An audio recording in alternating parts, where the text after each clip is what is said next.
오늘 이 시간에는 형제를 위한 기도라는 제목으로 말씀을 전하도록 하겠습니다. 우리가 얻은 구원은 예수 그리스도께서 우리의 모든 죄를 위해서 십자가에서 대속해 주셨다는 그 믿음으로 말미암습니다. 그 어떤 극악무도한 죄인일지라도 예수 그리스도께 나아가서 자신의 죄를 고백하면 즉시 용서를 받고 구원을 얻습니다. 그리고 하나님의 자녀가 되는 놀라운 권세까지도 우리가 얻게 됩니다. 이것이야말로 예수 그리스도를 믿음으로 얻는 가장 위대한 축복입니다. 그런데 오늘 요한 사도는 오늘 본문에서 우리의 눈을 의심하게 할 만한 말을 전하고 있습니다. 그것이 무엇입니까? 오늘 본문 16절에 보시면은 요한 사도가 이렇게 말합니다. 사망에 이르는 죄가 있으니 이에 관하여 나는 구하라 하지 않노라. 요한 사도는 분명히 지금 사망에 이르는 죄가 있다고 말합니다. 그리고 이 죄는 곧 용서받지 못하는 죄를 의미한 듯합니다. 그리고 이러한 죄를 지은 자에게 구하라 하지 않노라, 다시 말해 기도하지 않겠다라고 지금 단언하고 있습니다. 이는 단순히 기도하지 않는다는 것을 넘어서서 이 죄가 얼마나 심각한 결과를 초래하고 있는지를 보여주는 충격적인 말씀입니다.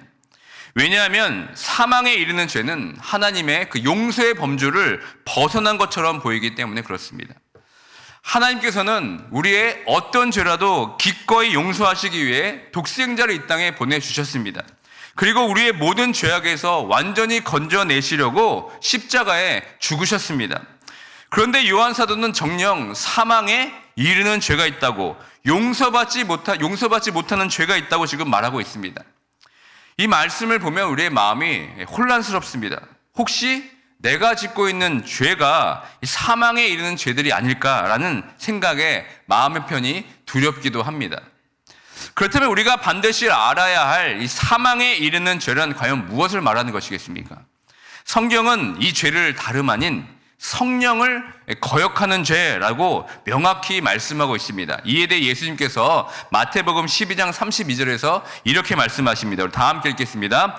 또 누구든지 말로 인자를 거역하면 사하심을 얻되 누구든지 말로 성령을 거역하면 이 세상과 오는 세상에서도 사하심을 얻지 못하리라.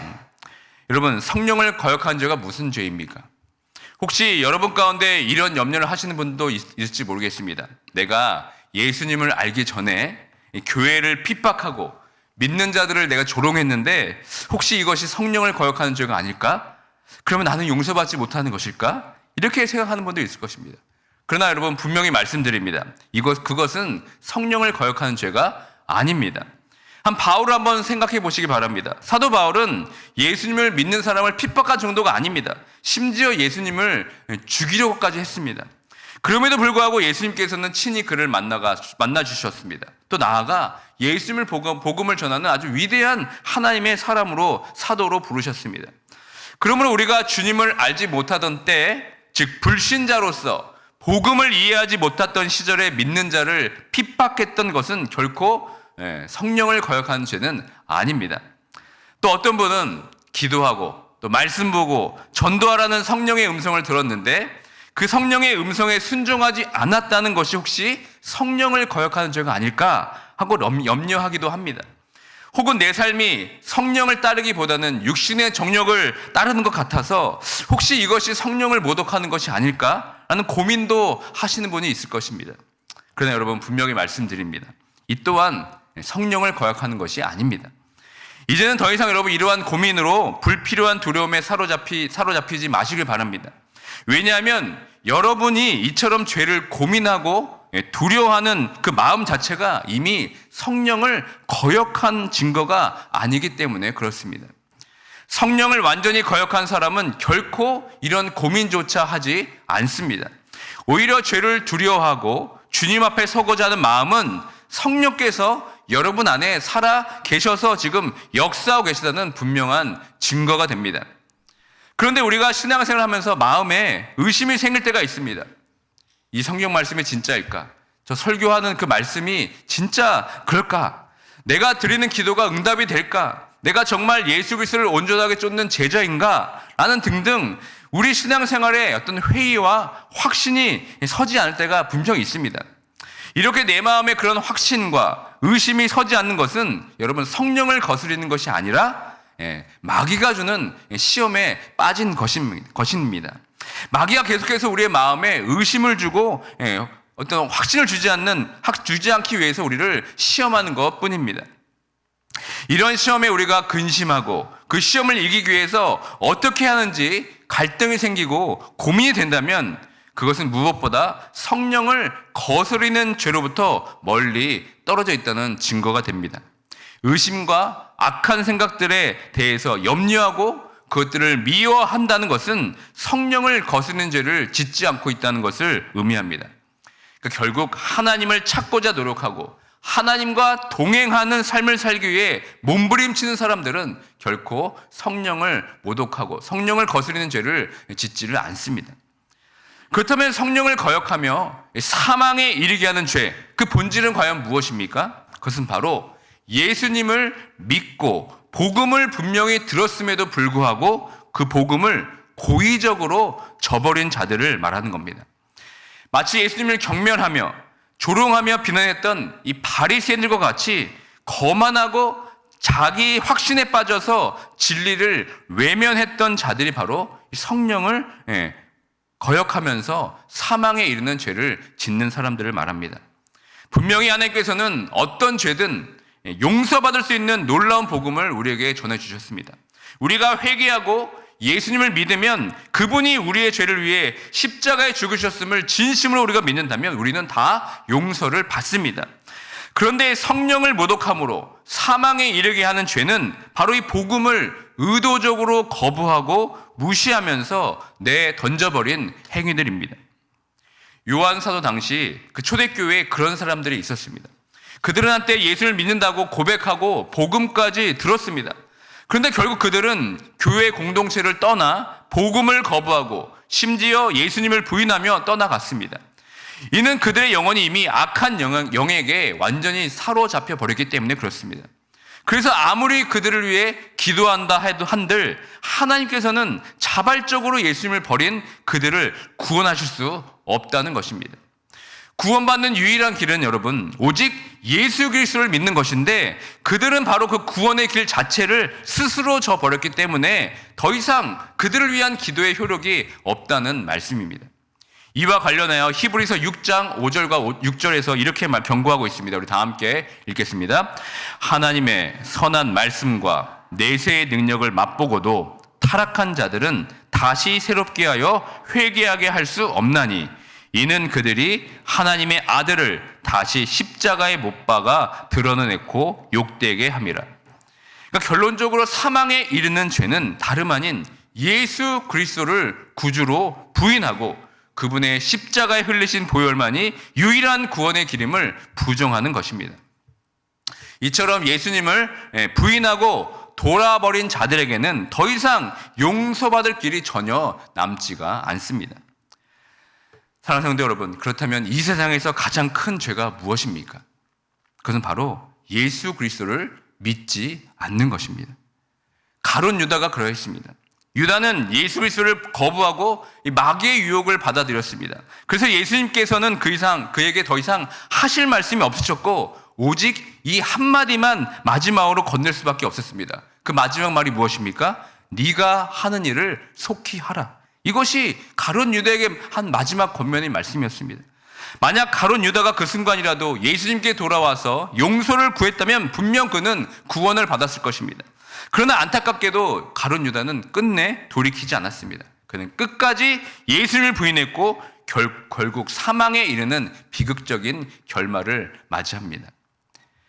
사랑하는 성도 여러분, 여러분이 예수님을 부인하지만 않는다면 이 세상 그 어떤 죄도 다 용서받을 수 있습니다. 예수님께서 우리의 죄를 위해 죽으시고 우리를 대신해서 속죄해 주셨기에 우리가 구원을 얻게 되었다면 이 진리를 여러분의 마음으로 믿고 시인하실 수가 있으십니까? 그렇다면 우리는 사망이 아닌 영원한 생명의 길을 얻은 것입니다. 이것이 여러분 바로 복음의 위대한 능력입니다. 이 복음의 능력으로 우리는 죄에서 구원을 받고 영원한 생명을 누리게 되었습니다. 이 놀라운 구원의 은혜를 다시 한번 마음 깊이 감사하면서 주님 앞에서 더 굳건히 서는 모두가 되길 주님의 이름으로 축원드립니다. 요한 사도는 이 사망에 이른 죄를 언급하면서 동시에 또 어떤 말씀을 하고 있습니까? 동시에 또 다른 종류의 죄를 이야기합니다. 그것은 바로 사망에 이르지 않게 하는 죄, 다시 말해 용서받을 수 있는 죄에 대해서 말합니다. 근데 여러분, 이 말을 우리가 오해해서는 안 됩니다. 죄의 싹은 사망이란 말씀처럼 모든 죄는 필연적으로 사망을 낳습니다. 그러나 여기서 말하는 사망에 이르지 않는 죄란 우리가 지은 죄를 깊이 뉘우치고 진심으로 회개할 때 예수 그리스도의 보혈로서 용서받을 수 있는 죄를 의미합니다. 사망에 이르지 않게 하는 죄가 결코 죄를 지어도 좋다는 말씀은 아닙니다. 죄를 지어도 괜찮다는 허가증도 아닙니다. 또한 죄를 지으면 자동적으로 용서받으리라는 면죄부도 아닙니다. 그러나 안타깝게도 우리들은 어떻습니까? 예수를 믿는다고 하면서 세상 속에서 죄를 짓는 것을 마치 어쩔 수 없는 일로 치부하곤 합니다. 심지어 예수를 믿고도 죄 짓는 것을 너무나 당연히 여기는 사람들이 많이 있습니다. 그런데 이 초대교회 성도들은 달랐습니다. 그들에게 예수를 믿는다는 것은 죄에서 완전히 떠나서 구원받는 삶을 사는 것을 의미했습니다. 그래서 그들에게 예수 믿는 사람은 죄를 짓지 않는다는 것이 바로 신앙의 상식이었습니다. 그들은 예수를 위해서 자신의 목숨까지도 기꺼이 내놓을 정도로 이 믿음에 진지했습니다. 그러니 그들에게 세상적인 죄를 짓는다는 것은 상상조차 할 수 없는 일이었습니다. 이러한 초대교회 성도들이 느꼈던 죄의 심각성은 오늘날 우리가 느끼는 죄의 심각성과는 과히 비교할 수가 없습니다.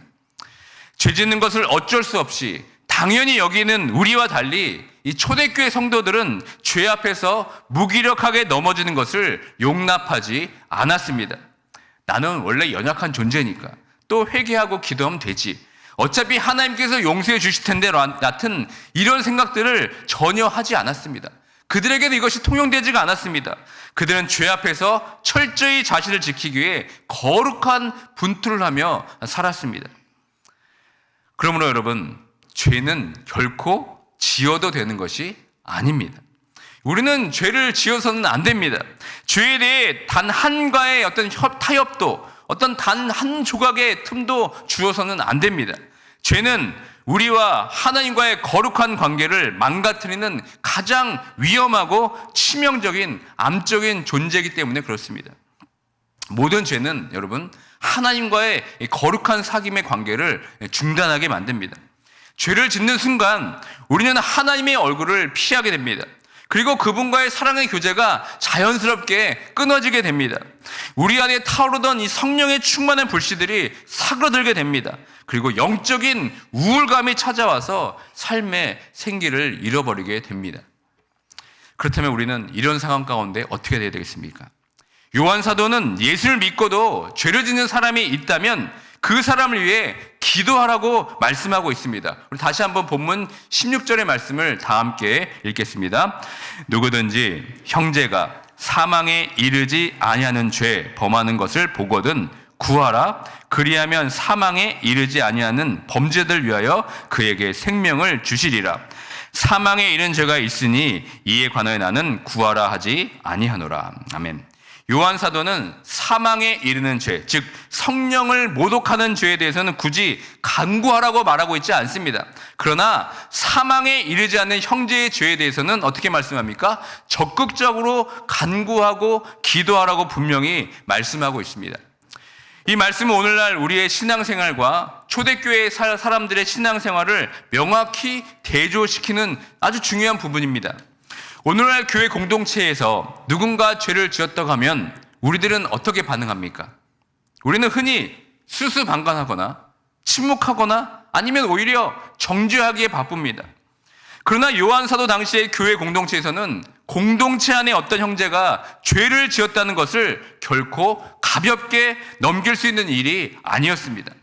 요한은 교회 공동체 안에서 형제나 자매가 죄를 범하는 것을 볼 때 어떻게 하라고 명령하고 있습니까? 바로 구하라, 다시 말해 기도하라고 말씀하고 있습니다. 이 구하라라는 단어는 아주 매우 강한 의미를 가지고 있습니다. 이 구하라는 뜻은 사실상 탄원하다라는 의미를 가집니다. 우리가 죄를 지은 형제를 위해서 간절히 탄원하며 기도하는 강력한 명령이 바로 구하라라는 기도입니다. 그러니까 이 구하라는 기도는 평소에 우리가 드리는 그 기도와는 차원이 다릅니다. 아주 이것은 열렬한 기도를 의미하는 것입니다. 이 구하라의 기도는 우리가 어떤 절망적인 상황이나 큰 공경에 처했을 때 하나님 앞에서 죽을 힘을 다해서 드리는 이 탄원의 기도가 바로 이 구하라의 기도입니다. 지금 그 구하라의 기도를 누구를 위해 기도하라고 명령하고 있습니까? 바로 사망에 이르지 않는 죄를 이 지은 형제와 자매들을 위해서 기도하라고 우리에게 지금 말씀하고 있는 겁니다. 우리 형제 가운데 죄를 범한 자가 있거든 간절하게 그리고 열렬히 그 죄에서 온전히 회복할 때까지 사력을 다해 기도하라고 하는 명령이 바로 이 구하라의 기도인 것입니다. 사도 요한은 성령을 모독하고 사망에 이르는 죄가 아니라면 그를 위해서 열렬히 간절히 탄식하는 마음으로 죄에서 회복될 때까지 기도하라고 우리들에게 지금 명령하고 있습니다. 하나님 앞에서 말할 수 없는 용서의 은혜를 경험한 우리가 용서함 대신 형제의 허물과 죄를 보고 우리가 정죄만 쏟아낸다면 그것은 우리가 받은 은혜를 여전히 잘 모르는 것입니다. 죄 지은 형제가 다시 돌아올 수 있도록 바른 신앙생활을 할 수 있도록 기도하는 것, 이것이야말로 우리가 받은 그 은혜에 합당한 반응이 아니겠습니까? 그렇다면 우리가 형제를 위해 그렇게 기도할 때 하나님께서는 그 기도에 대해서 어떻게 말씀하고 있습니까? 하나님께서는 그 형제를 위한 기도를 반드시 응답해 주신다고 말씀하고 있습니다. 오늘 본문 15절 말씀이 바로 그 말씀입니다. 다 함께 15절의 말씀을 함께 읽겠습니다. 우리가 무엇이든지 구하는 바를 들으시는 줄을 안즉 우리가 그에게 구한 그것을 얻은 줄을 또한 아느니라. 아멘. 이 말씀은 우리가 무엇이든지 구하든지 하나님께서 우리의 기도를 다 들어주신다는 것입니다. 마찬가지로 우리가 하나님께 구한 것들도 우리가 다 받게 된다는 것인데, 근데 중요한 이 말씀의 전제가 있습니다. 오늘 본문 14절 하반절을 보시면 그의 뜻대로라는 말씀이 있습니다. 그러니까 하나님의 뜻대로 구하게 된다면 무엇이든지 다 들어주신다는 말씀입니다. 그렇다면 여러분, 하나님의 뜻이 무엇입니까? 하나님께서 가장 듣기를 원하시는 기도가 무엇입니까? 그것은 바로 죄를 짓고 사망에 이르는 길로 가는 형제를 돌아서게 하는 기도보다 하나님께서 아마 더 기뻐하시는 기도는 아마 없을 것입니다. 예수님을 믿는다고 하면서도 여전히 죄에 사로잡혀 있는 이들에게 주님께 온전히 돌아오기를 간절히 바라는 기도가 우리 입술에 선포된다면 이것이 얼마나 아름다운 기도가 되겠습니까? 우리가 죄 지은 형제를 위해 탄식하며 그 형제를 위해 기도하는 것, 이것이야말로 하나님께서 가장 기뻐하시는 기도가 아니겠습니까? 우리가 그렇게 기도를 하지 않아서 그렇지 하나님께서는 우리가 죄 지은 형제가 돌아오기를 기도할 때 이 기도를 안 들어주실 리가 없습니다. 우리는 그저 형제 자매의 죄를 수근수근 대며 정죄하기만 했지 그 형제를 자매를 위해서 우리가 얼마나 구하는 기도, 이 탄식의 기도를 언제 진정으로 간절히 기도해 보신 적이 있으십니까? 사랑하는 성도 여러분, 사람은 반드시 바뀝니다. 이 사망에 이른 죄가 아니라면 하나님께서 우리의 기도를 통하여서 그 형제가 돌아오고 하나님께서는 그 형제의 죄를 반드시 용서해 주십니다. 그리고 그 죄에서 벗어나게 해 주십니다. 그리고 새로운 생명을 허락해 주십니다. 이제는 여러분, 죄에서 허덕이고 있는 이 형제 자매들을 위해서 더 이상 정죄만 하지 마시고 비판만 하지 마시고 이제는 우리의 입술을 열어서 그 영혼들을 위해 탄식의 기도로, 구하라의 기도로 하나님께 나아가시길 바랍니다. 그러면 하나님께서 그 기도를 기뻐 받으시고 반드시 그 기도의 응답으로 죄에 빠져 사망의 길로 가는 자들을 새로운 생명으로, 새로운 삶으로 변화시켜 줄 줄 믿습니다.